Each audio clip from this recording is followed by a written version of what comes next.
Hello मेरे शैतानों, कैसे हो आप भाई। स्वागत है आपका भाई एक और अपनी वीडियो में। ठीक, बिजनेस स्टडीज की जो पूरी वन शॉट अपन करने वाले थे। सॉरी भाई, जो अपनी पहली जो वीडियो थी भाई वो पूरी कंप्लीट नहीं हो पाई थी क्योंकि बहुत बड़ी वीडियो हो जाती, इसलिए अपन एक सेकंड पार्ट लेकर आए और उसमें पूरा बिजनेस स्टडी भाई आपका खत्म हो जाएगा। ठीक है, बस अपने 4 एक चैप्टर बचे हुए थे। ठीक है, तो भाई लास्ट तक बने रहना, खटाखट जरा लास्ट टाइम रिवीजन तुम्हारा एक बार में हो जाएगा। ठीक, चलो तो खड़क से जरा चालू करते हैं। सबसे पहले भैया अपना जो चैप्टर रह गया था, कहां से रह गया था भैया?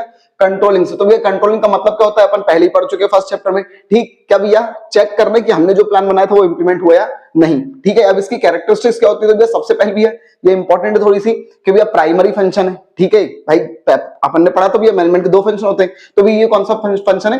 प्राइम फंक्शन है। ठीक है, फिर इसका भी ये गोल ओरिएंटेड फंक्शन होता है, मतलब सीधी बात है गोल को अचीव करने के लिए काम करता है। ठीक है, गोल क्या होता है? Controlling is an all pervasive universal, पढ़ा था अपन ने, तो सीधी बात है सेम वही के वही ऑलमोस्ट रहते हैं। डायनामिक एक्टिविटी है। ठीक है, कुछ भी चेंज होता है तो ये भी चेंज कर लेता है अपने आप को। कंपैरिजन एक्टिविटी, कंपैरिजन मतलब ये कंपेयर करता है कि जो हमने प्लान बनाया था वो इंप्लीमेंट हुआ या नहीं हुआ। ठीक, देन इसका भी एग्जामिनेशन एक्टिविटी। एग्जामिनेशन मतलब ये क्या? ये चेक करता है, ठीक है, कि भैया हम प्रॉपर तरीके से चल रहे हैं नहीं चल रहे हैं। ठीक है, बीच बीच में बार बार एग्जामिनेशन करता रहता है। ठीक, चलो देन इसका भी क्या बोल रहे हैं, इसके इंपॉर्टेंस क्या है? तो ये भी थोड़े बहुत इंपॉर्टेंट है। क्या बोल रहे हैं? अकम्प्लिशमेंट। ये 5 चैप्टर के इंपॉर्टेंस और कैरेक्टरिस्टिक्स तो इंपॉर्टेंट है।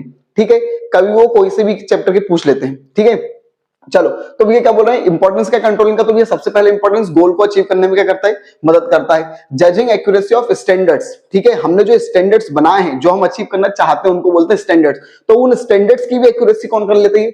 कंट्रोलिंग चेक कर लेता है कि वो स्टैंडर्ड ढंग से हमने बनाए, सही तरीके से नहीं बनाए।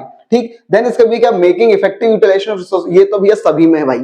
ठीक है, अच्छे से इस्तेमाल करने में मदद करता है। Improving employees motivation. भैया कंट्रोलिंग जब अपन करते हैं तो भाई अगर वो कुछ गलत वर्क कर रहा है तो हम उसको मोटिवेट कर देते तुरंत कि नहीं भाई ऐसा नहीं है, वैसा करो। ठीक है, चलो फिर इसका भी है कि इंश्योरिंग ऑर्डर एंड डिसिप्लिन। भैया कंट्रोलिंग की एक और अच्छी बात क्या भैया? इससे ऑर्डर और डिसिप्लिन बना रहता है। Facilitating coordination action. अगर हम कंट्रोल नहीं करेंगे ना तो कोऑर्डिनेशन नहीं हो पाएगा। ठीक है, अगर आपको सबको पिरोकर रखना एक ही उसमें माला में, तो भैया आपको कंट्रोल करना पड़ेगा अच्छे से। भैया इंपॉर्टेंट अभी तक ये आता नहीं था, लेकिन अब 2 एक बार से इंपॉर्टेंट हो गया। कंट्रोलिंग की लिमिटेशन।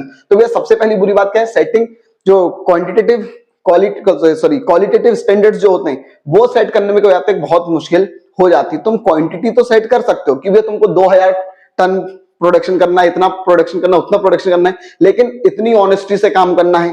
ठीक है, इतनी मेहनत से, इतनी लॉयल्टी से काम करना, तो उस चीज को कैसे नापोगे तुम? जो क्वालिटी वाली चीजें वो स्टैंडर्ड तय करने में क्या होता है? बहुत ज्यादा प्रॉब्लम होती है। Little control on external factor. भैया तुम अंदर की चीजें तो कंट्रोल कर सकते हो अपने कंपनी की, बाहर की चीजों को कंट्रोल नहीं कर सकते हो। Resistance from employ.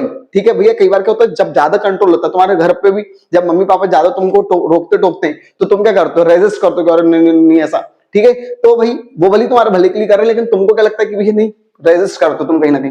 Costly affair. भैया कंट्रोल करना बहुत कॉस्टली अफेयर होता है। या तो तुम सुपरवाइजर वगैरह रखोगे या फिर कैमरा वगैरह लगाओगे, तो सीधी बात है वो महंगा पड़ेगा। अब भैया relationship between planning and controlling. ठीक है, ये भी थोड़ा बहुत इंपॉर्टेंट रहता है। ठीक है, तो भैया क्या बोल रहे हैं? Planning is the origin of controlling. भैया इन दोनों के बीच में रिलेशनशिप क्या है? तो सबसे पहला रिलेशनशिप भैया दोनों इंटररिलेटेड और इंटरडिपेंडेंट है, पहले तो ये अपन ने बता दिया। ठीक, सबसे पहला वो लोग बोल रहे हैं ऐसा क्यों? इंटररिलेटेड और इंटरडिपेंडेंट क्यों है? क्योंकि planning is the origin of controlling. Objective के हिसाब से कर लेना। ठीक, आप प्लान मत करो, आपको कंट्रोल करने की जरूरत नहीं पड़ेगी। प्लानिंग एंड कंट्रोलिंग दोनों फॉरवर्ड लुकिंग भी और साथ ही साथ बैकवर्ड लुकिंग भी है। भविष्य के बारे में सोचते हैं लेकिन पास्ट में जो गलती करी है उनको ध्यान रखते हुए। ठीक, देन इसका भी बोल रहे हैं प्लानिंग जो होता है, प्लानिंग एंड कंट्रोलिंग दोनों एक दूसरे पे क्या होते हैं? रिलेटेड होते हैं। ठीक है, क्यों भैया? क्योंकि प्लानिंग ऑब्जेक्टिव सेट करता है और कंट्रोलिंग उसको अचीव करने के लिए प्लान बनाता है। ठीक है, फिर क्या भैया क्या बोल रहे हैं? Planning is the theoretical. भैया प्लानिंग में बस हम सोच रहे हैं थ्योरेटिकल, जबकि कंट्रोलिंग में हम प्रैक्टिकल एक्शन ले रहे हैं। ठीक, चलो अब इसका भैया कंट्रोल की प्रोसेस इंपॉर्टेंट है भैया, मोस्ट इंपॉर्टेंट है, ये कई बार आई हुई है। भैया सबसे पहले क्या होता है? हमको कंट्रोलिंग करना अगर करना है तो सबसे पहले स्टेप है कि भैया आप स्टैंडर्ड्स तय करो। मतलब आपको स्टैंडर्ड्स मतलब वो चीज जो आप अचीव करना चाहते हो, जिसके दम पर आप अपनी एक्चुअल परफॉर्मेंस को क्या करोगे? मेजर करोगे। ठीक है, तो आप सबसे पहले क्या बनाओ? स्टैंडर्ड बनाओ। ठीक है, आपको भी आर्मी में सिलेक्ट होना है, किसी भी चीज में होना है, तो भी उनका स्टैंडर्ड रहता है कि भी इतने फुट हाइट रहेगी, ठीक है, इतने इंच हाइट रहेगी, तो भी हम क्या करेंगे? आपको लेंगे। ठीक है, तो क्या हो भैया? आपको पहले एक स्टैंडर्ड तय करना पड़ेगा। ठीक है, स्टैंडर्ड क्या होते हैं? स्टैंडर्ड वो यार्डस्टिक होती है जिनके दम पर आप क्या करोगे? अपनी चीजों को मेजर करोगे, एक्चुअल परफॉर्मेंस को। अब भैया एक्चुअल परफॉर्मेंस को हम क्या करेंगे? मेजर करेंगे। ठीक है भाई, तुमने स्टैंडर्ड तो तय कर लिया कि भी हमको 2000 बॉक्स बनाने, एक्चुअल में कितने बॉक्स बने, तो फिर सेकंड तुम वो करते हो, वो देखते हो कितने बॉक्स बने।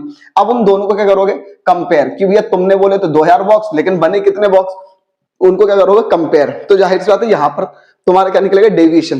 ठीक है, अगर भाई 2000 बॉक्स बोले थे, अगर 2000 के 2000 बन गए तब तो कोई डेविएशन नहीं निकलेगा। लेकिन अगर मान लो 2000 बोला था 1900 बने, ठीक है, या 2000 बोला था 2200 बन गए, तो ये जो डिफरेंस आया इसको क्या बोलते हैं, डेविएशन। डी से डिफरेंस, डी से डेविएशन, ध्यान रखना है। डेविएशन मतलब क्या, डिफरेंस। तो अब वो डिफरेंस पॉजिटिव नेगेटिव दोनों हो सकता है। ठीक है, तो यहां पर सिर्फ डेविएशन पता चलेगा, लेकिन अब वो उसका एनालिसिस कहां होगा भैया, फोर्थ स्टेप में, कि भैया वो डेविएशन पॉजिटिव है, नेगेटिव है, अच्छा है, बुरा है, हुआ तो क्यों हुआ, अब उसका प्रभाव क्या पड़ेगा, कारण क्या था। तो ये सब हम इसका करते हैं, इसमें स्टडी करते हैं। ठीक है, फिर इसका भी क्या बोल रहे हैं, ये मैनेजमेंट के यहाँ पे कुछ दो प्रिंसिपल वगैरह इस्तेमाल होते हैं। ठीक है, डेविएशन को कम करने के लिए, मैनेजमेंट बाय एक्सेप्शन और क्रिटिकल पॉइंट कंट्रोल। इसमें क्या होता है भैया, an attempt to control everything result in control nothing. भाई आप अगर सब कंट्रोल करने की सोचोगे, कुछ कंट्रोल नहीं कर पाओगे, तो छोड़ दो कुछ चीजों को।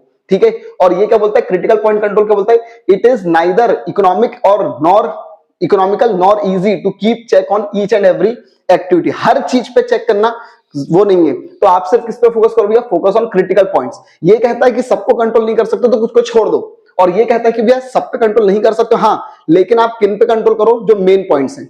ठीक है, तो ये डेविएशन के ही उसमें है। ठीक है, कि भैया डेविएशन को कैसे कम किया जा सकता है। ठीक, अब भैया फिफ्थ स्टेप जो होती है कंट्रोलिंग की, वो क्या होती है भैया, करेक्टिव मेजर्स। अब आपने भैया डेविएशन भी पता कर लिया कि सही है गलत है क्या है, तो अब उसको भैया सुधारने के लिए आपको कदम उठाना पड़ेगा। ठीक, देन इसका भैया अब ये जो टॉप, ये एसेंशियल ऑफ आइडल कंट्रोल, एक अच्छा कंट्रोल सिस्टम क्या होता है। ठीक है, तो भैया वो सुइटेबल होना चाहिए, इफेक्टिव होना चाहिए। ठीक है, कंपनी के हिसाब से होना चाहिए, अंडरस्टैंडेबल होना चाहिए, पता तो हो तुमको जो एम्प्लॉय है कि भैया मुझको कैसे कंट्रोल किया जाएगा। ठीक है, ताकि मुझको क्या इंप्रूव करना है।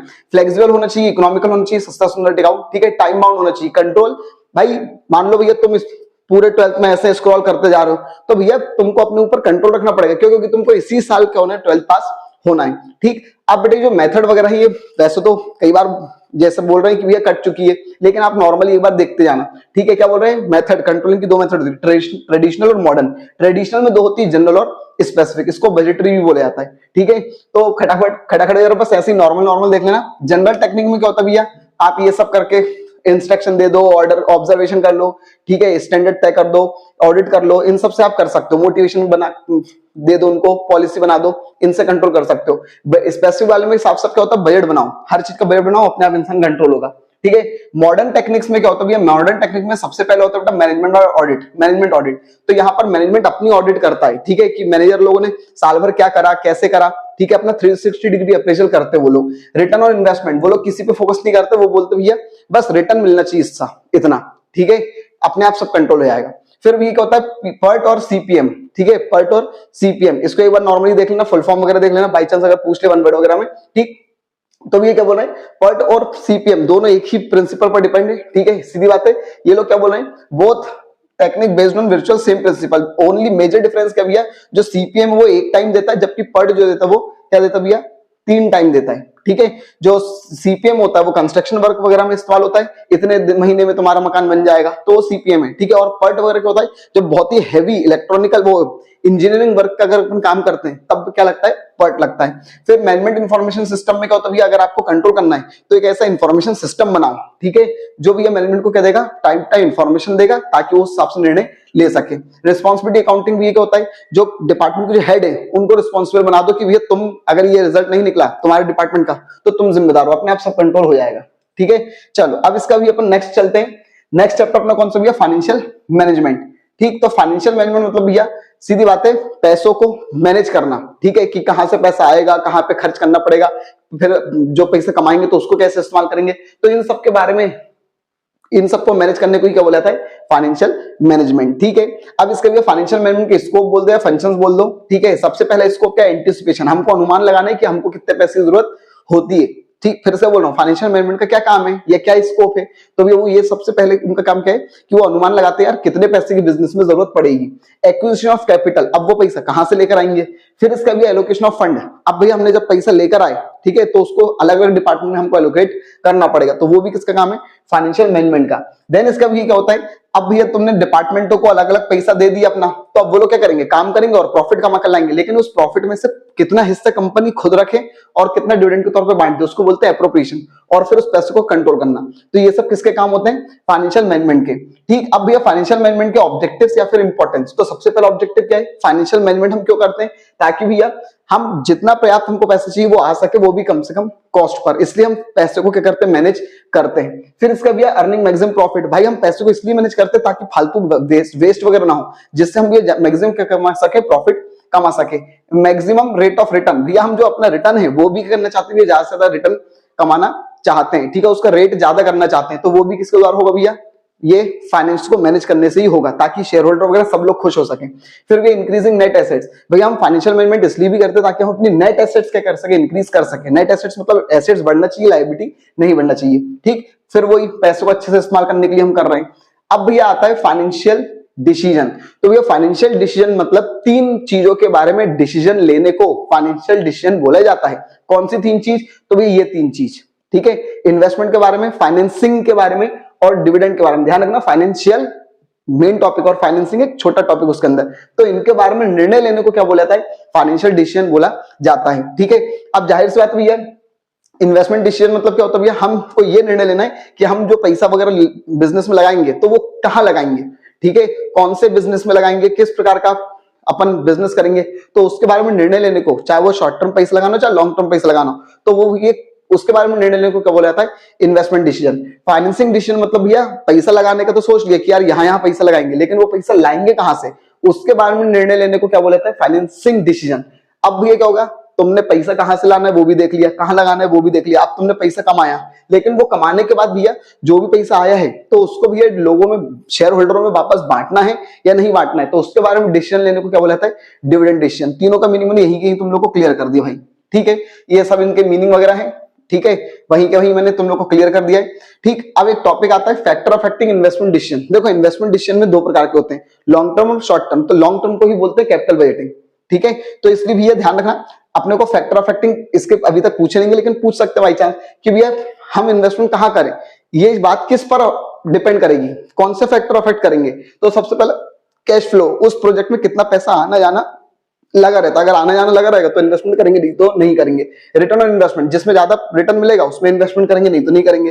रिस्क इन्वॉल्व, अगर जिसमें रिस्क कम होगा वहां इन्वेस्टमेंट करेंगे, नहीं तो नहीं करेंगे। इन्वेस्टमेंट क्राइटेरिया, कुछ इन्वेस्टमेंट क्राइटेरिया होते हैं, सीधी बात है वही पॉइंट जो ऊपर अपने पढ़े, उन बेसिस पे हम क्या करेंगे भैया, इन्वेस्टमेंट डिसीजन लेंगे। ठीक, फिर आते हैं भैया अपन किस पर, ये फाइनेंसिंग डिसीजन, तो अभी मैंने बताया भैया कहां से पैसा लेकर आएंगे उसके बारे में निर्णय लेना, तो उसको कौन कौन से फैक्टर अफेक्ट करते हैं, तो सबसे पहले भैया कॉस्ट। अगर भाई दो प्रकार के फंड होते हैं, एक ओनर फंड, एक बोरोड फंड। ओनर फंड मतलब मालिकों से पैसे लेना, ठीक है, मतलब उन लोगों से पैसे लेना जो मालिक बनना चाहते हैं, और उन लोगों से पैसे लेना जो मालिक नहीं बनना चाहते, बस बोलेंगे हमको हम आपकी कंपनी को उधार दे रहे हैं, तो उसको बोलते हैं बोरोड फंड। तो भैया जिसमें कॉस्ट कम रहेगी, कॉस्ट मतलब हम उनको बदले में क्या देंगे, जो मालिक बनना चाहेंगे उनको डिविडेंड, जो बोरोड फंड से पैसे देंगे उनको हम इंटरेस्ट देंगे, तो जो कम होगा हम वहां से पैसा लेंगे, कॉस्ट। रिस्क, जिसमें रिस्क कम होगी हम वहां से पैसा लेंगे, नहीं तो नहीं लेंगे। कैश फ्लो पोजीशन, सेम वही चीज, अगर हमारे पास पैसा आने लगा रहेगा तो हम भैया ये बोरोड फंड वालों से पैसा ले लेंगे, क्योंकि उनको इंटरेस्ट देना पड़ता है। लेकिन अगर पैसा आने लगा नहीं रहता है तो हम भैया फिर शेयर वालों से पैसे लेंगे, क्योंकि उनको डिविडेंड देने की कोई झंझट नहीं रहती है। कंट्रोल कंसिडरेशन, ठीक है, अगर आप पूरी ताकत अपने पास रखना चाहते हो तो बोरोड वालों से पैसा ले लो, क्योंकि उनको कंट्रोल, वो लोग मैनेजमेंट में कंट्रोल नहीं करते। लेकिन अगर आप कंट्रोल पावर बांट सकते हो तो फिर शेयर होल्डरों से पैसा ले लो। फ्लोटिंग कॉस्ट, फ्लोटेशन कॉस्ट मतलब बेटा क्या होता है, जितना आप जहां से पैसा ले रहे हो, ठीक है, तो उसके लिए आपको पहले कुछ खर्च करना पड़ता है। तुम बैंक से भी लोन लेने आते हो तो भी कुछ फाइल चार्ज वगैरह रहता है, तो अगर वो ज्यादा लग रही है किसी चीज में तो हम वहां से पैसा नहीं लेंगे फिर कई बार। ठीक, चलो फिर इसका भैया वही फिक्स्ड ऑपरेटिंग कॉस्ट और स्टेट ऑफ कैपिटल, बहुत सारे पॉइंट जो भी समझ में आए वो 4-5 कर सकते हो। डिविडेंड डिसीजन मैंने अभी बताया था तुम लोग को मीनिंग, अब इसको कौन से फैक्टर अफेक्ट करते हो तो ये एक बार आ चुका है एग्जाम में। ठीक, तो भैया सबसे पहला अर्निंग, तुम अगर ज्यादा कमाओगे तो ज्यादा पैसा, ज्यादा डिविडेंड दोगे, नहीं कमाओगे नहीं दोगे। स्टेबिलिटी ऑफ अर्निंग, तुम अगर अर्निंग स्टेबल तौर पे कमा रहे हो, हर साल प्रॉफिट प्रॉफिट प्रॉफिट चल रहा है तो तुम डिविडेंड दे सकते हो, कभी लॉस प्रॉफिट ऐसा हो रहा है तो नहीं दे पाओगे। फिर भैया कैश फ्लो पोजीशन, अगर तुम्हारी कंपनी में पैसा आने लगा रहता है तो तुम खटाखट दिल खोल के डिविडेंड दोगे, नहीं तो नहीं दे पाओगे। ठीक, चलो फिर इसका भैया ग्रोथ अपॉर्चुनिटी, अगर तुम्हारी कंपनी के आगे फ्यूचर में ग्रोथ अपॉर्चुनिटी है कि हाँ यार अभी जस्ट एक आध साल में अपने पास बहुत बड़ा ऑप्शन आने वाला है, तो भैया हम डिविडेंड नहीं बांटेंगे, हम पैसा बचा कर रखेंगे। फिर इसका भी क्या, स्टेबिलिटी ऑफ डिविडेंड। ठीक है, तुम अगर अपनी कंपनी में स्टेबल तौर पर डिविडेंड देना चाहते हो, हर रोज देना, हर साल देना चाहते हो, तो भैया तुम डिविडेंड दोगे, नहीं तो नहीं दोगे। बहुत सारे पॉइंट है, जितने चाहो भैया उतने कर सकते हो। टैक्सेशन पॉलिसी वाले एक बार देख लेना भाई। ठीक है, चलो अब इसका भैया आते हैं अपन आगे। अब बेटा आता है फाइनेंशियल प्लानिंग। तो भैया फाइनेंशियल प्लानिंग क्या होता है, तो सीधी बात है भैया, पैसे के लिए जब हम ऑब्जेक्टिव बनाते हैं, पैसे के लिए ऑब्जेक्टिव बनाते हैं, पॉलिसी प्रोसीजर, ठीक है, प्रोग्राम बजट, ये सब जब बनाते हैं किसके लिए, पैसे के लिए, तो भैया उसको क्या बोला था, फाइनेंशियल प्लानिंग। याद करो ये सारे नाम तुमने प्लानिंग वाले चैप्टर में पढ़े थे। तो बस प्लानिंग में हम ये सब करते हैं, लेकिन उसके आगे शब्द जुड़ गया फाइनेंशियल। इसका मतलब हम ये सब कर रहे हैं लेकिन किसके लिए, प्लानिंग, वो फाइनेंस के लिए, तो उसको भी बोला जाएगा फाइनेंशियल प्लानिंग। फाइनेंशियल प्लानिंग में तीन चीजें होती है, कैपिटलाइजेशन तय करना पड़ता है, कैपिटल स्ट्रक्चर तय करना पड़ता है, और मैनेजमेंट ऑफ एसेट्स को तय करना पड़ता है। ठीक, इसके इंपॉर्टेंस क्या है, आ चुके हैं एक बार। क्या बोल रहे भैया, प्लानिंग हम क्यों कहते हैं, ताकि ऑप्टिमम इस्तेमाल कर सके अपने पैसों का। ठीक है, बहुत कॉमन सेंस वाली बातें हैं, बहुत सिंपल सी बातें हैं, बिजनेस स्टडीज ज्यादा टफ नहीं रहती है। ठीक है, बस पॉइंट्स याद आने चाहिए तुमको। ठीक है, अगर इंग्लिश थोड़ी बहुत सही है ना तो तुम खटाखट लिख दोगे अपने मन से। ठीक, लेकिन थोड़ा बहुत ध्यान से पढ़कर जाना कि अपने को लिखना क्या होता है, क्योंकि ऑन द स्पॉट समझ में नहीं आता कि क्या लिखना है। ठीक है, भूल ही जाते हैं अपन सब कुछ। क्या बोल रहे हैं, it help in fixing the most appropriate capital structure. भैया हम फाइनेंशियल प्लानिंग इसलिए भी करते हैं ताकि एक अच्छा कैपिटल स्ट्रक्चर हम क्या कर सकें, बना सके। ठीक है, फिर इसका भी help in investing financing right project. भैया हम फाइनेंशियल प्लानिंग इसलिए भी करते हैं ताकि हम जो पैसा हम लेकर आए बिजनेस में उसको सही प्रोजेक्ट में कर सके, इन्वेस्ट कर सके। हेल्पफुल इन क्या, ऑपरेशनल एक्टिविटी। हम फाइनेंशियल प्लानिंग इसलिए भी करते हैं ताकि ये जो ऑपरेशन जो हमारी कंपनी का चल रहा है, जो रेगुलर बेसिस पर पैसा लगता है, तो उसमें कोई रुकावट ना आए। ठीक है, वो अच्छे से चलता रहे। और भी बहुत सारे पॉइंट है, देख लेना एक बार प्रॉपर। ठीक है, चलो आगे चलते भाई अपन फाइनेंशियल, ये एक अच्छा फाइनेंशियल प्लान किसे कहते हैं। ठीक, तो भैया सबसे पहले भैया वो बहुत ही सिंपल कैपिटल स्ट्रक्चर होना चाहिए, ज्यादा कॉम्प्लेक्स नहीं होना चाहिए। ठीक है भैया, 40% इक्विटी वालों से पैसे ले लिया, 60% बोरो वालों से ले लिया, बात खत्म। ठीक, नॉर्मल सिंपल सा स्ट्रक्चर है। ठीक है, या फिर थोड़ा बहुत अपन ने बैंक से भी लोन ले लिया। इतना उलझा हुआ नहीं होना चाहिए कि भैया ARD से भी ले लिया, GRD से भी ले लिया, बहुत मतलब अलग अलग प्रकार की चीजें होती हैं। 11th क्लास में पढ़ा होगा तुम लोगों ने। फिर इसका भैया फोर साइटेडनेस। भैया हमारा फाइनेंशियल प्लान ऐसा होना चाहिए जो फोर साइटेडनेस हो। ठीक है, मतलब भविष्य में अगर जरूरत पड़ेगी किस पैसे से भी, तो ये ना हो कि तुमने पहले इतना लेकर रख लिया, कहीं मांग ही नहीं सकते हो। तो दूरदर्शिता होनी चाहिए। फिर भैया ऑप्टिमम अवेलेबल फाइनेंस। भैया जितना भी पैसा हमारे पास पैसा है उसका हमको क्या करना चाहिए, अच्छा इस्तेमाल हो सके, ऐसा अच्छा प्लान होना चाहिए। फ्लेक्सिबल होना चाहिए। ठीक है, ताकि अपन टाइम अगर कुछ आता है मुसीबत वाला तो अपन चेंज कर सकते हैं प्लान को। इकोनॉमिकल होना चाहिए, ज्यादा खर्चा नहीं होना चाहिए, नहीं तो तुमने जहां जहां से पैसा लिया वहां पर भयंकर ब्याज वगैरह भरना पड़ रहा है, ऐसा नहीं होना चाहिए। अब भैया कैपिटल स्ट्रक्चर क्या होता है, तो कैपिटल स्ट्रक्चर मतलब भैया आपकी कंपनी की कैपिटल में, आपकी कंपनी में जो पैसा लगा है उसमें डेब्ट और इक्विटी का कितना प्रपोर्शन है, उसको भी ये क्या बोला जाता है, कैपिटल स्ट्रक्चर बोला जाता है। ठीक है, और ये क्या बोलते हैं आगे भी, ये क्या बोल रहे हैं, फाइनेंशियल लीवरेज क्या होता है, ये एक बार थोड़ा सा देखकर चले आना, मुझको ऐसा लग रहा है शायद ये आ जाए। ठीक है, 2-1 नंबर में पूछ ले वो लोग, या तो ठीक, या फिर अलग तरीके से कुछ पूछ ले वो लोग। ठीक, क्योंकि वो नई नई चीजें भी कुछ पूछने लग गए आजकल। तो भी वो लोग क्या बोल रहे हैं, फाइनेंशियल लीवरेज का मतलब क्या होता है, refers to the increase in profit. भैया सीधी बात है, फाइनेंशियल लीवरेज मतलब थोड़ी सी आजादी देना। ठीक है, तो वही वो लोग क्या बोल रहे हैं, आप अगर ज्यादा प्रॉफिट कमाना चाहते हो, ठीक है, तो भैया आप डेप्ट का इस्तेमाल जब करना लग जाते हो तो उसी को भी क्या बोला जाता है, फाइनेंशियल लीवरेज बोला जाता है। फिर से बोल रहा हूँ, फाइनेंशियल लीवरेज मतलब भैया प्रॉफिट को इंक्रीज करना। ठीक है, ताकि इक्विटी शेयर होल्डर को फायदा हो सके, लेकिन ड्यू टू क्या, इंक्रीज इन डेप्ट। हम भैया डेप्ट में क्या करेंगे, इंक्रीज करेंगे कैपिटल स्ट्रक्चर में। हम लोन जो वगैरह लेते हैं अपन, बोरोड फंड का ज्यादा इस्तेमाल करेंगे ताकि इक्विटी वालों को ज्यादा फायदा हो सके। ठीक है, उसको भी क्या बोला जाता है, फाइनेंशियल लीवरेज बोला जाता है। Financial leverage refers to the proportion of डेप्ट in overall capital. Overall capital में कितना डेप्ट है उसको फाइनेंशियल लीवरेज बोला जाता है। इसलिए फाइनेंशियल लीवरेज मतलब डेप्ट अपॉन इक्विटी।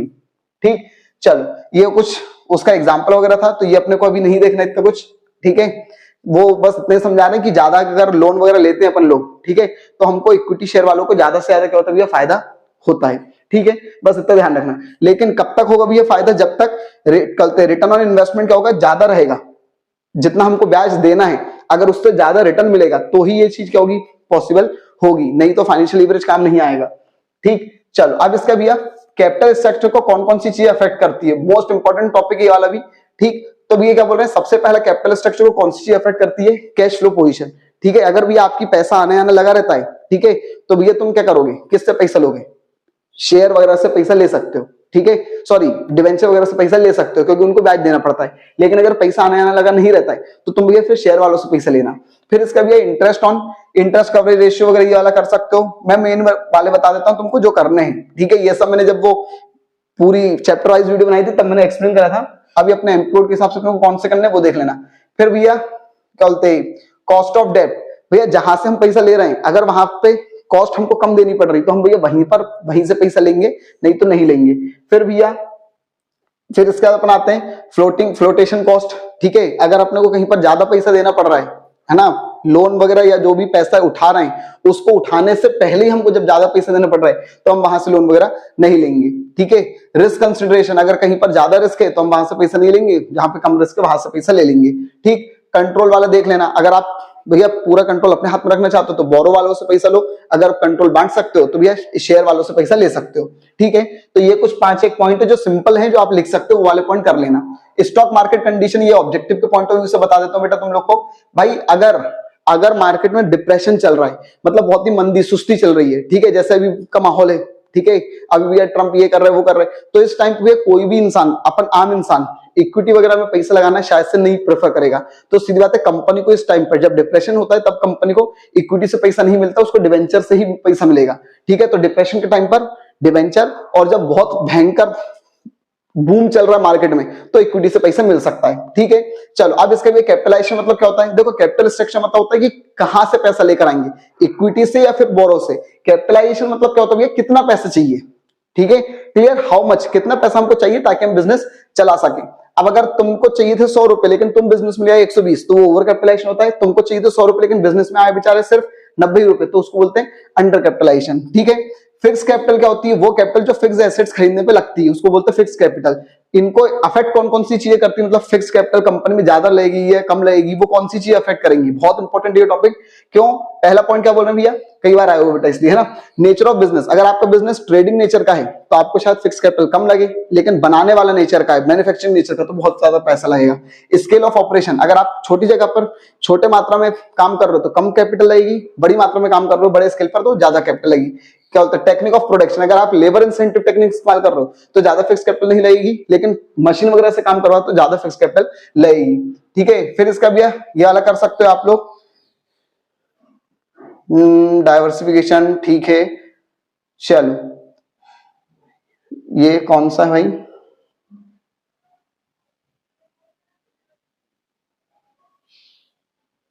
ये बहुत सारे पॉइंट हैं, ठीक है, ये सीक्वेंस शायद से बिगड़ गई है तो एक बार देख लेना आप लोग, ठीक है। फ्यूचर एक्सपेंशन वगैरह अगर आपको करना है, ठीक है। If a management hope that the business will expand in future they will have to take prior provision for land वगैरह। भाई अगर अब तुमको लगता है फ्यूचर में बिजनेस को बड़ा वगैरह करना है तो तुमको पहले ही लैंड बिल्डिंग वगैरह खरीदनी पड़ेगी, ठीक है, तो उसके कारण भी तुमको फिक्स कैपिटल ज्यादा लगेगी, ठीक है। और अगर कोई अपॉर्चुनिटी नहीं है बढ़ाने की बिजनेस तो फिक्स कैपिटल कम लगेगी, ठीक है। नंबरिंग वगैरह सीक्वेंस वगैरह तो देख लेना, ठीक। वैसे तो 4 पॉइंट अपने कर लिए। वर्किंग कैपिटल क्या होती है, वर्किंग कैपिटल वो कैपिटल होती है जो बिजनेस को नॉर्मल चलाने में क्या होती है, लगती है, ठीक है, तो उसको बोलते हैं वर्किंग कैपिटल, ठीक। अब भैया वर्किंग कैपिटल दो प्रकार की होती है ग्रॉस वर्किंग कैपिटल और एक होती है नेट वर्किंग कैपिटल। मतलब सिर्फ करंट एसेट्स को अगर टोटल करा तो वो ग्रॉस वर्किंग कैपिटल है, उसमें से करंट लायबिलिटी माइनस कर दी तो वो नेट वर्किंग कैपिटल होता है, ठीक है। अब इसको कौन से फैक्टर अफेक्ट करते हैं, ये भी बहुत इंपॉर्टेंट है, ये भी आ चुका है। लेंथ ऑफ ऑपरेटिंग साइकिल, ठीक है, अगर आपके बिजनेस की ऑपरेटिंग साइकिल बहुत बड़ी है तो आपको ज्यादा वर्किंग कैपिटल लगेगी, मतलब पैसा वापस आने में कितना टाइम लगता है ना, तो आपको वर्किंग कैपिटल ज्यादा लगेगी, और अगर छोटी ऑपरेटिंग साइकिल है तो कम लगेगी। नेचर ऑफ बिजनेस सेम चीज, अगर आप पब्लिक सर्विस देने वाले काम कर रहे हो तो रोज आपको पैसा मिलेगा तो आपको वर्किंग कैपिटल कम लगेगी, लेकिन अगर आप मैन्युफैक्चरिंग या ट्रेडिंग वाले टाइप का काम कर रहे हो तो उसमें उधारी चलती है तो उसमें वर्किंग कैपिटल ज्यादा लगेगी। छोटे स्केल पे काम करो कम वर्किंग कैपिटल, बड़े स्केल पे काम करो ज्यादा working capital. Business cycle fluctuation वही, ठीक है, ऊपर नीचे होना बिजनेस साइकिल का, ठीक। इधर से कुछ पॉइंट कर लो, या तो जैसे कि ये वाला कौन सा, इसमें था कुछ जो बताना था, ठीक है, ये वाला कर सकते हो भैया, अवेलेबिलिटी ऑफ रॉ मटेरियल वगैरह वाला, ठीक है। इफ अगर रॉ मटेरियल वगैरह आसानी से मिल जाते हैं तो आपको वर्किंग कैपिटल कम लगेगी, लेकिन अगर आसानी से नहीं मिलते तो ज्यादा वर्किंग कैपिटल वगैरह लगेगी, ठीक है। सारे पॉइंट मैंने उस वक्त एक्सप्लेन करे थे तुम लोग को, ठीक है, जब अपन ने स्पेसिफिक एक एक चैप्टर वाइज अपन ने पढ़ी थी, ठीक है। बाकी अभी नॉर्मल देख लेना, ठीक। चलो अब इसका भैया अपन आते भैया नए चैप्टर पर, ठीक है। क्या भैया, मार्केटिंग मैनेजमेंट नाम का जो चैप्टर है वो। सबसे पहले भैया मार्केट वगैरह क्या होता है, तो मार्केट मतलब भैया वो जगह जहां पर बायर सेलर मिलते हैं, बार्गेनिंग करते हैं। मार्केटिंग करते हैं, लेकिन ध्यान रखना मार्केट मतलब वो पूरा रीजन होता है जहां यहाँ पर भी बायर और सेलर मेयर कॉन्टेक्ट में आ सकती है, ये मॉडर्न मीनिंग है, ठीक है। वो ट्रेडिशनल थी। अब भैया मार्केटिंग मतलब भी क्या होता है, तो मार्केटिंग ट्रेडिशनली मार्केटिंग मतलब क्या होता था, माल को बस बेचना, ठीक है, उसको भी क्या बोला जाता था, मार्केटिंग। प्रोड्यूसर सेंटर से कंज्यूमर सेंटर तक पहुंचा दो, माल बेच दो, बात खत्म। लेकिन मॉडर्न सेंस में क्या भैया, मॉडर्न सेंस में बहुत सारी एक्टिविटियों को मिलाकर क्या बोला जाता है भैया, मार्केटिंग बोला जाता है। ये सारी एक्टिविटी वगैरह क्या होती है उसमें शामिल होती है। अब भैया मार्केटिंग मैनेजमेंट क्या होता है, तो भैया marketing management refers to the marketing sorry management of all activity. भाई ये जो अपन ने भी ऊपर एक्टिविटीज पढ़ी, मार्केटिंग मतलब बहुत सारी एक्टिविटियां होती है, तो उन सारी एक्टिविटी को किस तरीके से मैनेज किया जाएगा, उनके लिए उन एक्टिविटी के लिए प्लानिंग करना, उन एक्टिविटीज के लिए ऑर्गेनाइजिंग करना, उन एक्टिविटीज के लिए भी अपन कंट्रोलिंग और डाइटिंग जब करते हैं तो उसको भी क्या बोला जाता है, मार्केटिंग मैनेजमेंट बोला जाता है। वो ताकि वो एक्टिविटीज अच्छे से हो सके, ठीक। फिर इसका भी उसकी विशेषताएं क्या है मार्केटिंग की, तो ये नीड एंड वांट को ध्यान रखता है, क्रिएटिंग मार्केट ऑफरिंग, ठीक है, हमको मार्केट में क्या पहुंचाना है वो देखता है, ठीक। देन इसका भैया कस्टमर को की वैल्यूज को देखता है, ठीक, और एक्सचेंज मैकेनिज्म पे काम करता है। अब भी अपन बात करते हैं, ये एक बार आ चुका था, ठीक है, what can be market, just पिछले साल शायद से आया हुआ है कि वे क्या क्या किस किस चीज को हम मार्केट कर सकते हैं, ठीक है। तो फिजिकल प्रोडक्ट को मार्केट किया जा सकता है, सर्विसों को मार्केट किया जा सकता है, एक्सपीरियंस को मार्केट किया जा सकता है, प्लेसेस को मार्केट किया जा सकता है, ठीक है, आइडियाज को करा जा सकता है, और इन्फॉर्मेशन सर्विस वगैरह इन सबको किया जा सकता है, ठीक है। मार्केटिंग की प्रोसेस क्या है, तो फालतू ज्यादा कोई इंपॉर्टेंट नहीं है। सिलेक्शन, पहले मार्केट ढूंढो, फिर डिमांड क्रिएट करो, ठीक है, फिर इसका भैया क्रिएशन उस प्रोडक्ट में अच्छे से अच्छा वैल्यू एड करते आओ, ठीक है। आप डैश और शक्तिशाली सुना होगा कुछ नाम में ऐसा कुछ, ठीक है। चलो अब इसका भी क्या बोल रहे हैं, मार्केटिंग मैनेजमेंट का ऑब्जेक्टिव्स थोड़ा सा इंपॉर्टेंट है, ठीक है, क्योंकि इनको अपन और जगहों पर भी कई बार इस्तेमाल कर सकते हैं, ठीक। सबसे पहले भी हम मार्केटिंग मैनेजमेंट का लिए करते हैं ताकि भी हमारा डिमांड क्या हो सके, क्रिएट की जा सके, ठीक है। हम भैया एडवर्टाइजमेंट वगैरह का लिए कर रहे हैं ताकि डिमांड क्रिएट की जा सके। Capturing reasonable share in market, हम भैया मार्केट में क्या करना चाहते हैं, एक रीजनेबल शेयर क्या करना चाहते हैं, कैप्चर करना चाहते हैं, इसलिए भी हम क्या कर रहे हैं, मार्केटिंग कर रहे हैं, ठीक है।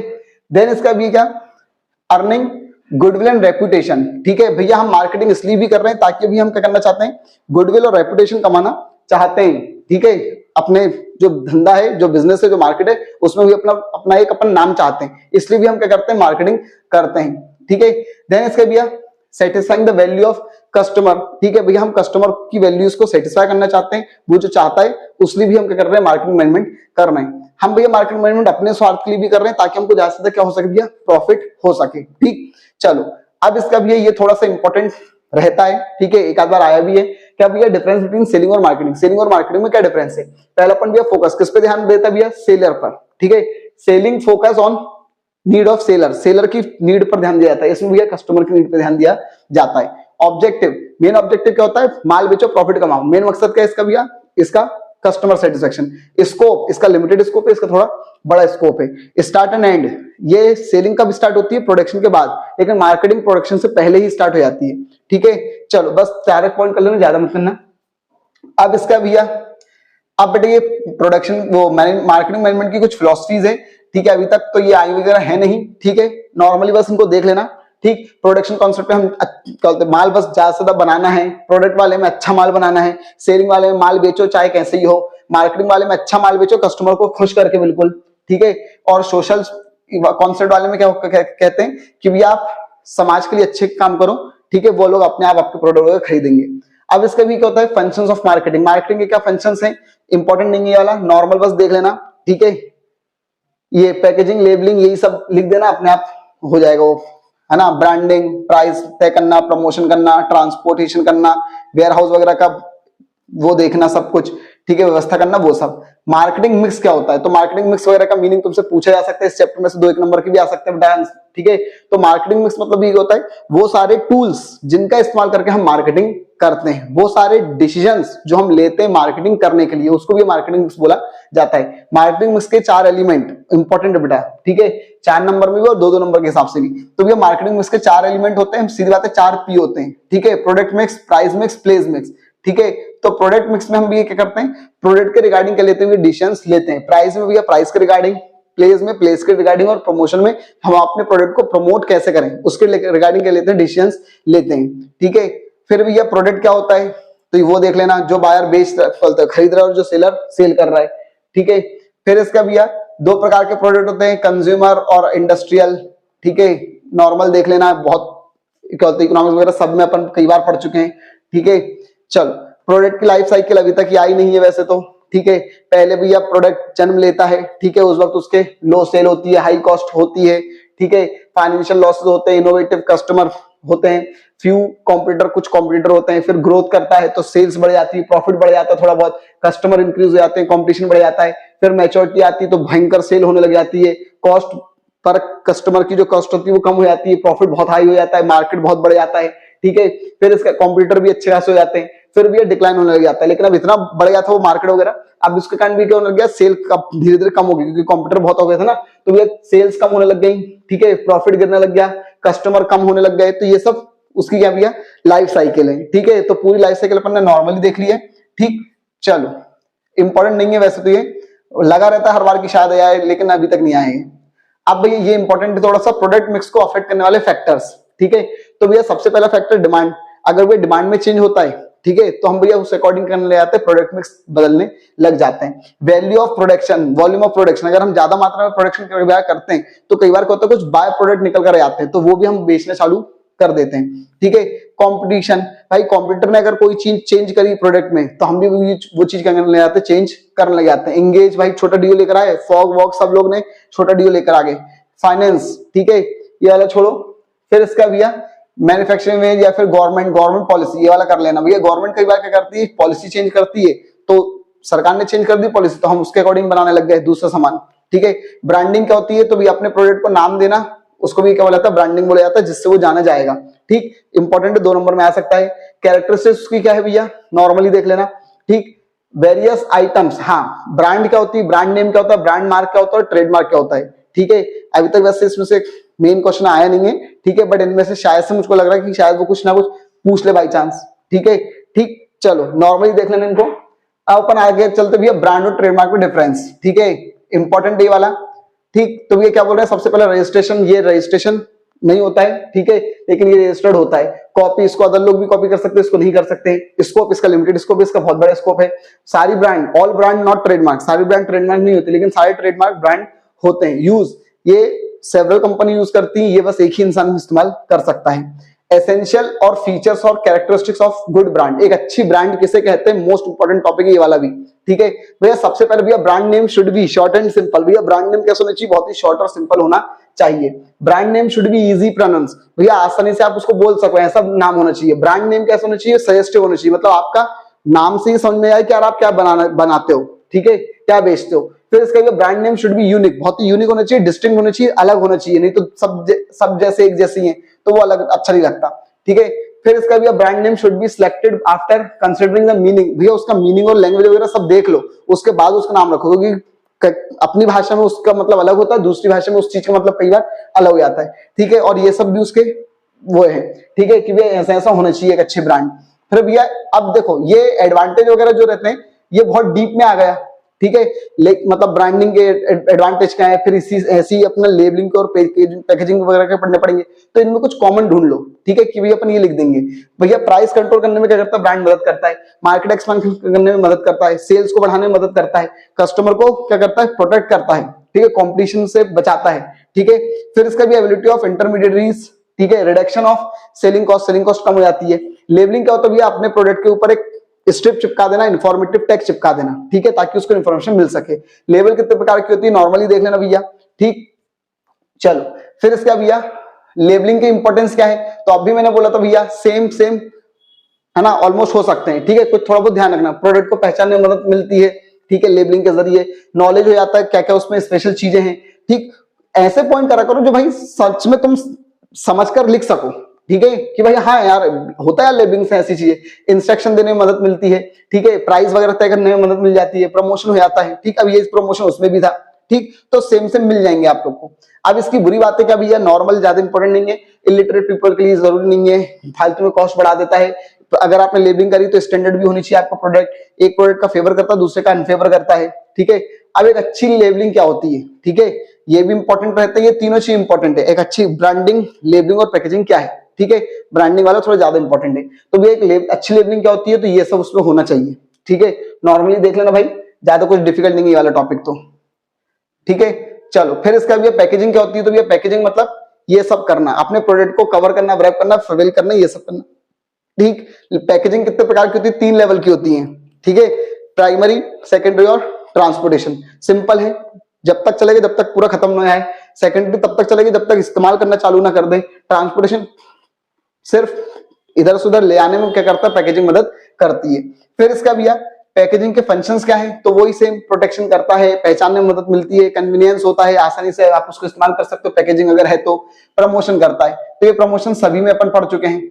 अब एक अच्छी पैकेजिंग किसे कहते हैं? ठीक है, तो भैया कन्वीनियंस होनी चाहिए, सुविधाजनक होनी चाहिए पैकेजिंग, ठीक है, एस्थेटिक थोड़ा सा और बिल्कुल नेचुरल लुक टाइप का कुछ अलग से लुक आए, ठीक है, प्रोटेक्टिव टाइप की होनी चाहिए, क्रिएटिंग कस्टमर के दिमाग में कॉन्फिडेंस क्रिएट करे पैकेजिंग, ना कि यार ये फटा क्यों है, ठीक है, स्पेशल आइडेंटिटी होनी चाहिए, इकोनॉमिक होनी चाहिए, सस्ती होनी चाहिए।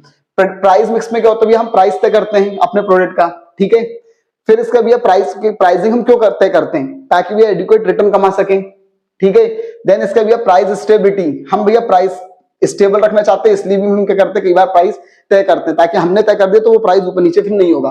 प्रिवेंट कंपटीशन, हम कंपटीशन से बचने के लिए भी कई बार क्या करते हैं? ऊपर नीचे प्राइस करते हैं, प्राइसिंग तय करते हैं। ज्यादा प्रॉफिट कमाना रहता है कई बार, इसलिए भी हम क्या करते हैं? प्राइस तय करते हैं। कोई नए लोग ना आ सके, ठीक है, उसलिए भी हम क्या करते हैं? कई बार प्राइस तय करते हैं। अब प्राइस को अफेक्ट कौन सी चीजें करती हैं? तो प्रोडक्ट की कॉस्ट ज्यादा प्राइस, कम कॉस्ट तो कम प्राइस। यूटिलिटी एंड डिमांड, अगर वो ज्यादा डिमांड है उसकी तो ज्यादा प्राइस होगा, कम डिमांड है तो कम प्राइस रखेंगे हम लोग। कॉम्पिटिटर ने जो रखा है हम वो रख सकते हैं। क्वालिटी, अगर आपके प्रोडक्ट की बहुत अच्छी क्वालिटी है तो चाहे कॉम्पिटिटर कुछ भी करे हमको मतलब नहीं, हम अच्छा प्राइस रख सकते हैं, ठीक है। बाइंग मोटिव, काय के लिए खरीद रहे हैं वो भी डिपेंड करता है। अब इसका भी आता है प्लेस मिक्स, तो प्लेस मिक्स मतलब भी क्या होता है? प्लेस मिक्स में हम भी डिसीजन लेते हैं कि भी हम किस चीज का इस्तेमाल करें, किस रूट का इस्तेमाल करें, ताकि प्रोडक्शन सेंटर से कंज्यूमर सेंटर तक सामान पहुंच सके, ठीक है। उसको, उस रूट को क्या बोला जाता है? चैनल ऑफ डिस्ट्रीब्यूशन बोला जाता है, ठीक है। अब यह फंक्शंस, चैनल ऑफ डिस्ट्रीब्यूशन के फंक्शंस क्या होते हैं? तो ज्यादा इंपॉर्टेंट कुछ है नहीं है, ठीक, नॉर्मली देख लेना। चलो अब इसका भी है types of distribution channel. Distribution channel कितने प्रकार के होते हैं? जीरो होता है, मतलब डायरेक्ट प्रोड्यूसर से डायरेक्ट कस्टमर तक चला गया। 1 लेवल में कोई ना कोई बीच में जुड़े जाता है, जैसे रिटेलर। होलसेल चैनल, मतलब 2 लेवल चैनल में क्या होता है? होलसेल और रिटेलर 2 लोग जुड़े जाते हैं। 3 लेवल चैनल में क्या होता है? एजेंट, होलसेल और रिटेलर 3 लोग जुड़े जाते हैं, ठीक, ज्यादा इंपॉर्टेंट नहीं है वाला भी। चलो अब इसका भैया फैक्टर अफेक्टिंग, ठीक है, सबके फैक्टर अफेक्टिंग है बेटा। क्या बोल रहे भैया? Factor affecting choice of channel और डिस्ट्रीब्यूशन, हम कौन सा चैनल चुनेंगे उसको कौन से फैक्टर अफेक्ट करेंगे, ठीक है। तो सबसे पहले भी क्या? वैल्यू ऑफ प्रोडक्ट लाइन, अगर आपके जो प्रोडक्ट है उसकी अगर बहुत ज्यादा वैल्यू है, कॉस्ट है, ठीक है, तो आप 1 लेवल, 2 लेवल, 3 लेवल चुन सकते हो, ठीक है, मतलब डायरेक्ट चुन सकते हो, डायरेक्ट लेवल को चुन सकते हो। लेकिन अगर बहुत ही कम कॉस्ट है, 1-2 रुपए की चीज है, 50 पैसे की चीज है, तो फिर भैया इंटरमीडिएट के द्वारा चुनो आप, ठीक। फिर भैया प्रोडक्ट कॉम्प्लेक्सिटी, अगर भैया प्रोडक्ट बहुत ज्यादा कॉम्प्लेक्स है, ठीक है, तो भैया सो डायरेक्ट सेल, डायरेक्ट हमको करना चाहिए, ठीक है। फिर इसके बाद नेचर ऑफ प्रोडक्ट, ठीक है, प्रोडक्ट किस नेचर का, अगर कस्टमाइजेशन वगैरह होती है तो आप भैया डायरेक्ट ही चुनो तो ज्यादा बेहतर है, ठीक। पेरिशेबल, नॉन पेरिशेबल, अगर सड़ने गलने वाले टाइप का प्रोडक्ट है, ठीक है, तो भैया डायरेक्ट चैनल चुननी पड़ेगी। नहीं है पेरिशेबल टाइप का तो आप 1 लेवल, 2 लेवल चुन सकते हो, ठीक है। और भी बहुत सारे पॉइंट हैं, ठीक है। Degree of control, competitive factor, जो कॉम्पिटिटर रखेगा हम भी वो वाला तय कर सकते हैं, ठीक है। मार्केट रिलेटेड, ठीक, छोड़ो, 4 पॉइंट कोई से भी कर लेना। फिर इसका साइज ऑफ मार्केट, अगर आपका मार्केट बहुत बड़ा है तो भैया इंटरमीडिएट चुन लो, ठीक है, बीच के लोग चुन लो ताकि वो लोग कर सके अच्छे से, ठीक है। अब प्रमोशन मिक्स क्या होता है? तो भैया अपने प्रोडक्ट को पॉपुलर करना, लोगों तक पहुंचाना, अवेयर करना कि इस प्रकार के प्रोडक्ट है, तो उसको उस सारी एक्टिविटी को क्या बोला जाता है? Promotion mix. अब इसके 4 चीजें क्या होती हैं? Advertising, personal selling, sales promotion, publicity. Advertising मतलब क्या होता है भैया? तो एडवर्टाइजमेंट एक वो पेड फॉर्म है, ठीक है, paid form of non personal presentation, ठीक है, जिसमें हम भैया आइडियाज, व्यूज वगैरह को क्या करते हैं? एक्सप्रेस करते हैं कुछ ऑडियो विजुअल वगैरह के माध्यम से, ठीक है। फिर इसका भी क्या बोल रहे हैं? एडवर्टाइजमेंट की विशेषताएं क्या है? तो बहुत ज्यादा लोगों तक रीच हो सकती है, चॉइस आपको दी जाती है, ठीक है, आप कोई सी भी चीज से चॉइस कर सकते हो, मतलब न्यूज़पेपर में दे सकते हो, बोलते हैं टीवी वगैरह पर दे सकते हो, ठीक है। लेजिटिमेसी, एक्सपेंसिव बोलते हैं, एक्सप्रेसिवनेस, सॉरी, है ना।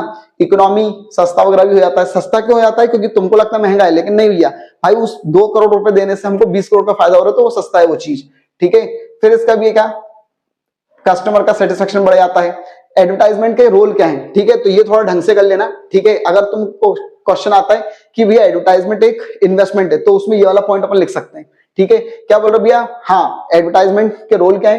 तो भैया मार्केट शेयर बढ़ जाता है, ठीक है, प्रोडक्ट जो प्रोडक्शन होता है प्रोडक्शन बढ़ जाता है, क्योंकि डिमांड बढ़ गई तो प्रोडक्शन बढ़ जाएगा, बहुत लोगों तक हम पहुंच सकते हैं, हमारी कंपनी पहुंच जाती है बहुत लोगों तक, ठीक है। It bring down cost, cost भी क्या जाती है, कम हो जाती है, ठीक। फिर इसका भैया हमको एडवर्टाइजमेंट के ऑब्जेक्शंस क्या है, लिमिटेशंस क्या है, ठीक है। अब भैया एक क्वेश्चन अगर आता है कि भैया एडवर्टाइजमेंट वेस्टफुल एक्सपेंस है, मतलब फालतू का खर्चा है, तो उसमें ये वाला पॉइंट्स लिख सकते हो आप लोग, हाँ भैया फालतू का खर्चा है क्योंकि प्राइस बढ़ जाती है फालतू में, ठीक है। मिसलीड पीपल, लोगों को मिसलीड किया जाता है, ठीक है, फालतू का एडवर्टाइजमेंट वगैरह दिखाए जाते हैं। मल्टीप्लाइज द नीड, जरूरत है नहीं लेकिन फालतू में नीड बढ़ जाती है, ठीक है। इनकरेज वल्गरिटी वगैरह, मतलब अश्लीलता वगैरह, फुहड़ता वगैरह फैलाई जाती है एडवर्टाइजमेंट से अधिकतर, ठीक। तो ये सब अपन कर सकते हैं। पर्सनल सेलिंग क्या होता है, जब पर्सनली व्यक्ति परसुएड करता है, मनाता है, ठीक है, आपको, ताकि आप प्रोडक्ट खरीदो, तो उसको भी क्या बोला जाता है, पर्सनल सेलिंग। इसकी विशेषता क्या है, पर्सनल आपको कराया जाता है, ठीक है, मनाया जाता है। देन इसका भी क्या, टू वे कम्युनिकेशन, दो तरफा होता है, एडवर्टाइजमेंट वन वे होता है, लेकिन ये टू वे होता है, तुम भी कुछ बोलोगे, दीदी भी कुछ बोलेंगी सामने से, ठीक है। बेटर रिस्पॉन्स, अच्छे से रिस्पॉन्स मिल जाता है दोनों को एक दूसरे से, ठीक है। रिलेशनशिप बिल्डअप हो जाती है कई बार, ठीक है। बेटर कन्वीनियंस, आप उसको, सॉरी कन्वीनियंस बोल रहा हूँ, कन्विंसिंग, आप प्रॉपर तरीके से कर सकते हो, कन्विंस कर सकते हो। ये इंपॉर्टेंट अभी है, एक अच्छे लीडर की विशेषता क्वालिटी क्या होती है, हेल्दी होना चाहिए, अट्रैक्टिव पर्सनैलिटी वाला होना चाहिए, साउंड नॉलेज, उसको प्रोडक्ट का बहुत अच्छा नॉलेज हो, इंटेलिजेंस और इमेजिनेशन, वो समझ सके यार कस्टमर को क्या चाहिए, इतना इंटेलिजेंट होना चाहिए, वोकेशनल स्किल उसकी बहुत अच्छी होनी चाहिए, प्रॉपर कम्युनिकेशन स्किल कर सके, वो इंथुसियास्टिक होना चाहिए, ठीक है, थोड़ा सा उत्साह वाला, कर्टसी उसमें होनी चाहिए, विनम्रता, नहीं तो लेना हो तो लो, नहीं तो मत लो, ऐसा नहीं होना चाहिए ना, ठीक, ऑनेस्ट होना चाहिए। फिर इसका भी कौन है, पर्सनल सेलिंग और एडवर्टाइजमेंट में डिफरेंस, ये डिफरेंस ऑलमोस्ट इंपॉर्टेंट है थोड़े बहुत। क्या बोल रहे भैया, फॉर्म्स, एडवर्टाइजमेंट इम्पर्सनल फॉर्म है, जबकि पर्सनल सेलिंग पर्सनल फॉर्म है। फ्लेक्सिबल, ये फ्लेक्सिबल नहीं होता है, वो फ्लेक्सिबल होता है। रीच, इसमें बहुत लोगों तक पहुंच सकते हैं, इसमें कम लोगों तक पहुंचते हैं। कॉस्ट, ये थोड़ा सा कम खर्चीला होता है, क्योंकि भैया 2 करोड़ खर्च करके 200 करोड़, 20 करोड़, 50 करोड़ कमा रहे हैं, जबकि इसमें भी अब ज्यादा कॉस्ट रहती है, ठीक है। कवरेज, शॉर्ट टाइम लेता है और ये लॉन्ग टाइम लेता है, ठीक है। फिर इसका भी आप और भी कर सकते हो, फीडबैक वगैरह इसमें नहीं मिलता है, इसमें मिल जाता है। अब भैया importance of personal selling, personal selling के क्या इंपॉर्टेंस है, ठीक है। तो सबके इंपॉर्टेंस लिखे हुए, बिजनेस वाले को क्या है, कस्टमर को क्या है, इनको क्या, उनको क्या है, सबका, ठीक है। चलो अब आगे चलते भाई। भैया सेल्स प्रमोशन, तो सेल्स प्रमोशन मतलब वो सारी एक्टिविटी, लेकिन इन तीनों को छोड़कर, एडवर्टाइजिंग, पर्सनल सेलिंग और पब्लिसिटी को छोड़कर, वो सारी एक्टिविटी जिससे हमारी करंट की सेल्स बढ़ जाती है, उसको भी ये सेल्स प्रमोशन बोले जाता है। हम सेल्स प्रमोशन क्यों कर रहे हैं, मार्केट डिमांड बढ़ाने के लिए, नए प्रोडक्ट को लॉन्च करने के लिए, नए कस्टमर को अट्रैक्ट करने के लिए, एग्जिस्टिंग कस्टमर को परमानेंट कस्टमर बनाए रखने के लिए, ठीक है, इन सब के लिए हम सेल्स प्रमोशन करते हैं। इंपॉर्टेंट टॉपिक, सेल्स प्रमोशन की मेथड। तो भी हम सेल्स प्रमोशन कैसे कर सकते हैं, विंडो डिस्प्ले, ठीक है। डिस्प्ले मतलब भी अपने सामान को भी दुकान के आगे, शोरूम के आगे वगैरह शो करा जाता है, ताकि आप अट्रैक्ट होगे, सामान खरीदो। रिबेट, रिबेट मतलब ये क्या होता है, ठीक, अपने प्रोडक्ट का कुछ प्राइस कम किया जाता है, ठीक है, लेकिन ये डिस्काउंट से अलग होता है, ठीक है। क्यों, क्योंकि भैया अपना प्रोडक्ट या तो भैया वो होने वाला था, क्या बोलते हैं उसको, क्या बोलते हैं, एक्सपायर वगैरह होने वाला था, तो सस्ते में दे दिया आपको, ठीक है।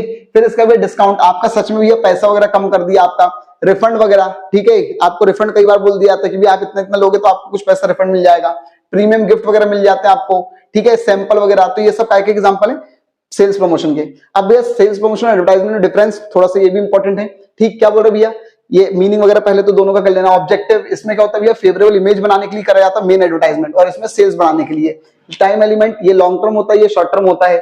नेचर, ये रेगुलर नेचर का होता है, ये टेम्परेरी नेचर का होता है, ठीक है। इम्फेसिस वगैरह कर सकते हो। कंट्रोल, ये लेस कंट्रोल लेवल होता है, ये मोर कंट्रोल होता है, ठीक है। स्कोप, इसका बड़ा स्कोप रहता है, इसका थोड़ा कम स्कोप रहता है, ठीक है। चलो एक्सटर्नल एजेंसी इसमें लेनी पड़ती है, कोई और से एडवर्टाइजमेंट करवाना पड़ेगा, जबकि इसमें नहीं होता है, ठीक, खुद ही कर सकते हैं। अब इसका भी क्या होता है, पब्लिक रिलेशन। तो पब्लिक रिलेशन मतलब भी क्या होता है, पब्लिक के साथ रिलेशन बनाने को पब्लिक रिलेशन बोले जाता है। पब्लिक रिलेशन के टूल्स क्या है, तो नॉर्मली आप थोड़ा देख सकते हो, न्यूज के द्वारा, स्पीचेस के द्वारा, इवेंट्स के द्वारा और रिटर्न मटेरियल के द्वारा हम लोग क्या कर सकते हैं, पब्लिक के साथ इमेज बना सकते हैं। पब्लिक रिलेशन ऑफिसर का क्या काम रहता है, तो प्रेस के साथ रिलेशन बनाकर रख सकता है। पब्लिसिटी, पब्लिक करते हैं, क्या लिखा भैया, प्रोडक्ट की पब्लिसिटी करता है वो, ठीक है। देन इसका भैया कॉर्पोरेट के साथ कम्युनिकेशन बनाकर रखता है, दूसरे बिजनेसमैन वगैरह के साथ, लॉबिंग वगैरह करता है और काउंसलिंग करता है। ये सब किसके वो है रोल, पब्लिक रिलेशन ऑफिसर के। अब भैया अपन लास्ट चैप्टर करते हैं, कंज्यूमर प्रोटेक्शन। तो भैया कंज्यूमर प्रोटेक्शन मतलब क्या होता है भैया, सबसे पहले तो कंज्यूमर क्या होता है, वो इंसान जो भैया कंज्यूम पर्पस के लिए कुछ ना कुछ गुड्स या सर्विस ले रहा है, ठीक है, उसको बोला जाता है कंज्यूमर। कौन कंज्यूमर नहीं है, तो भैया ये इंसान कंज्यूमर नहीं है। ये 2 एक नंबर में तुम लोग से पूछ सकते हैं कि कौन कंज्यूमर है और कौन कंज्यूमर नहीं है। तो ये कौन कंज्यूमर नहीं है, ये लोग नहीं होते हैं, ठीक है। चलो अब इसका भैया कंज्यूमर प्रोटेक्शन मतलब क्या होता है, तो कंज्यूमर को बचाना किन चीजों से, इन 3 चीजों से, ठीक है। फिजिकल प्रोटेक्शन, इकोनॉमिक प्रोटेक्शन और प्रोटेक्शन ऑफ पब्लिक इंटरेस्ट। इन तीन चीजों से बचाने को कंज्यूमर प्रोटेक्शन बोला जाता है। कंज्यूमर प्रोटेक्शन के इंपॉर्टेंस क्या है, ठीक है, तो भैया सबसे पहले भैया कंज्यूमर को इग्नोर किया जाता है, इसलिए उसको बचाना चाहिए। अनऑर्गेनाइज कंज्यूमर है, कंज्यूमर इकट्ठा नहीं है तो उसको बचाना पड़ेगा, ठीक है। फिर इसका भैया मेन आपको ये कर लेना भैया, अगर आपको बिजनेस की ग्रोथ चाहिए तो आपको कंज्यूमर को बचाना चाहिए, ठीक है। एक बार लूट लोगे अगली बार वो आएगा नहीं।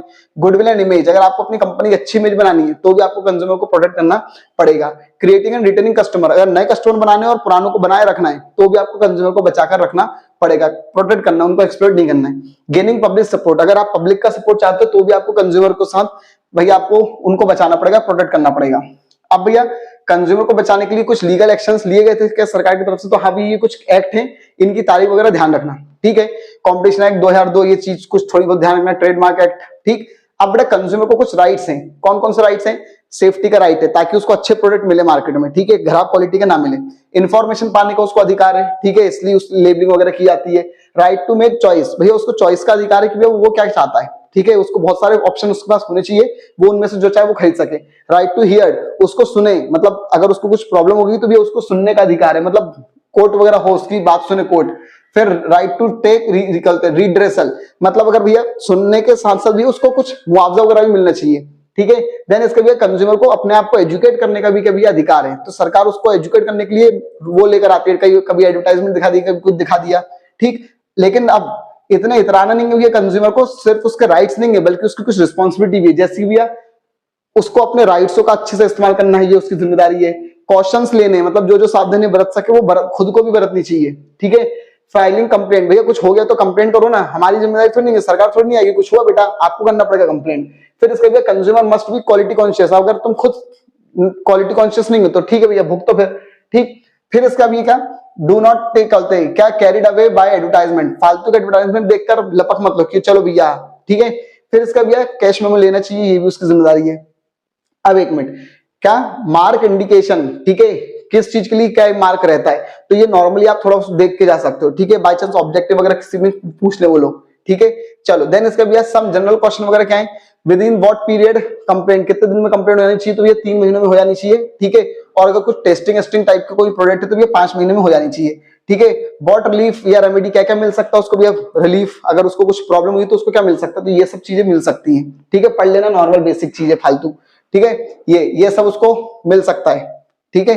क्या बोलते हैं, हु कैन फाइल, कौन फाइल कर सकता है कंप्लेंट, इंपॉर्टेंट तरीके से थोड़ा बहुत इनको देख लेना, क्योंकि 2-1 नंबर में बाई चांस वो लोग ये पूछ लें, ठीक है। ये लोग कंप्लेंट कर सकते हैं, ठीक है, किसके विरुद्ध की जा सकती है कंप्लेंट, इन लोग के विरुद्ध कंप्लेंट की जा सकती है, ठीक। चलो अब भैया कुछ आपको कंज्यूमर प्रोटेक्शन एक्ट 1986 जो था उसमें भी कुछ आपको रिड्रेसल सिस्टम के लिए आपको कुछ फोरम्स दिए। कौन कौन से फोरम भी है, डिस्ट्रिक्ट फोरम, तो डिस्ट्रिक्ट फोरम क्या होता है, जो डिस्ट्रिक्ट लेवल पर आपको बचाता है, इसमें भी एक प्रेसिडेंट होता है, 2 अदर मेंबर होते हैं जिसमें से एक वुमेन होती है, और ये जो जज रहता है वो डिस्ट्रिक्ट कोर्ट का जज होना चाहिए, ठीक है। फिर इसका भी इनको स्टेट गवर्नमेंट लॉन्च वो अपॉइंट करती है इन लोगों को, ठीक है। इसमें 20 लाख तक का जो केस होता है वो इसमें फाइल किया जाता है, ठीक है। प्रोडक्ट को भी लेबोरेटरी में भेजा जाता है, वहां से रिपोर्ट आती है, ठीक है। पहले तो भैया तुमने कंप्लेंट करी तो सामने वाले को नोटिस पहुंचा जाएगा, और फिर साथ में वो प्रोडक्ट को लेबोरेटरी में भेजा जाएगा, वहां से रिपोर्ट आएगी, तुम दोनों से जवाब मांगा जाएगा, और उसके आधार पर, रिपोर्ट के आधार पर, तुम्हारे जवाब के आधार पर निर्णय सुना दिया जाएगा। अगर तुमको पसंद है तो ठीक है, नहीं तो 30 दिन के बाद भी कहां चले जाओ, 30 दिन के अंदर अंदर कहां चले जाओ भैया, स्टेट फोरम में, ठीक है। लेकिन पेनाल्टी देनी पड़ेगी पहले, या तो 25,000 रुपए दो, या फिर जितने का भी केस था उसका 50%, जो भी कम है वो आपको देना पड़ेगा। फिर स्टेट फोरम में आप मान लो गए, ठीक है, तो स्टेट फोरम में क्या होता है भैया, स्टेट फोरम स्टेट लेवल पे बचाता है लोगों को, ठीक है। इसमें एक प्रेसिडेंट होता है, 2 मेंबर होते हैं, जो प्रेसिडेंट वगैरह रहेगा, बोलते हैं जो प्रेसिडेंट रहेगा और कोई भी रहेगा उनको अपॉइंट कौन करेगा, स्टेट गवर्नमेंट, ठीक है। फिर इसका भैया इनकी कितने रुपए तक की वो होती है, तो बेटा ये 20 लाख है ना, 2 लाख नहीं, वो उसको 2 को काट देना, 20 लाख से 1 करोड़ तक की, 1 करोड़, ठीक है, ये 2 को हटा देना, 1 करोड़ तक का अगर कोई नाटक रहता है तो वो इसमें सॉर्ट आउट किया जाता है, ठीक है। फिर इसका भी सेम वही चीज, जब आप उनसे जवाब मांगा जाएगा, रिपोर्ट मिलेगी लेबोरेटरी से, निर्णय सुनाया जाएगा, 30 दिन के अंदर चले जाओ, या तो इस नेशनल में, नहीं तो फिर भी 35,000 रुपए, इसको सही कर लेना बेटा, 35,000 रुपए दो, या तो फिर 50% जो भी कम है, ठीक है, वो दो, ठीक। फिर नेशनल कमीशन क्या होता है, नेशनल लेवल पर बचाया जाता है, यहाँ पर 1% होता है और 4 अदर मेंबर होते हैं, सब में बेटा 1 वुमेन तो होना ही चाहिए, ठीक है। इनको कौन अपॉइंट करता है, सेंट्रल गवर्नमेंट, ठीक है। अब इसमें कितने रुपए तक की कंप्लेंट होती है, 1 करोड़ तक की, ठीक है। फिर वही चीज, कंप्लेंट मिलेगी तो सामने वाले को समन करा जाएगा, लेबोरेटरी में माल भेजा जाएगा, टेस्ट की रिपोर्ट आएगी, उसके आधार पर निर्णय दिया जाएगा, ठीक है, अगर आप लोग खुश हो, ठीक है, तो ठीक है, नहीं तो भैया 30 दिन के अंदर भी कहां चले आओ, सुप्रीम कोर्ट चले जाओ, ठीक है। अब भैया तीनों के बीच में डिफरेंस वगैरह कुछ बताया है, ठीक है, तो नॉर्मली इस डिफरेंस को अगर देख लेना, ठीक, जो चीज अपन ने अभी थ्योरेटिकल पॉइंट में पढ़ी है वो यहाँ पर उन लोगों ने उस तरीके से बता दी है, ठीक है। चलो अब इसका भी ये लास्ट था कि भैया 1986 और 2019 वाले में क्या डिफरेंस है, ठीक है। तो भैया इसमें ये CCPA central consumer protection authority नाम की एक अथॉरिटी थी, इसमें ऐसा कोई अथॉरिटी नहीं है, ठीक है, वो कंट्रोल करेगी। फिर इसमें भैया जो कंज्यूमर होगा भैया वो कहाँ कंप्लेंट करेगा, तो ये जहां पे सेलर रहेगा वहां कंप्लेंट करनी पड़ती है, लेकिन 2019 ने कहा बोला नहीं, कंज्यूमर जहां रहता है वहां कंप्लेंट होगी, ठीक है। प्रोडक्ट लायबिलिटी, तो भैया no provision, consumer court approach civil court, ठीक है, but no consumer court, consumer court में नहीं जाता था, जबकि इसमें भैया कंज्यूमर कोर्ट में आप जा सकते हो, ठीक है। तो कुछ ई कॉमर्स वगैरह इसमें नहीं था, लेकिन आप इसको ई कॉमर्स वगैरह को भी जोड़ा है, ठीक है। तो भाई ये अपना पूरा बिजनेस स्टडीज पूरा कंप्लीट हो चुका है, ठीक है। अपन ने पूरा बिजनेस स्टडीज भैया 2 वीडियो में अपन ने कवर अप कर लिया है, एक ही में हो जाता वैसे तो, लेकिन भाई वीडियो बहुत ज्यादा बड़ी हो जाती है, फिर एक्सपोर्टिंग और उन सब में प्रॉब्लम आती थोड़ी सी, ठीक है। बहुत अच्छे से पेपर देना, ठीक है, और अपनी फैमिली को भाई इसी तरीके से भैया ग्रो करते रहो, अपना चैनल भैया जल्दी से ग्रो कर सके, ठीक है। 1000 सब्सक्राइबर कम से कम जल्दी से अपन पहुंच जाए, ठीक। बहुत अच्छे से पेपर देना भाई, all the best, thank you.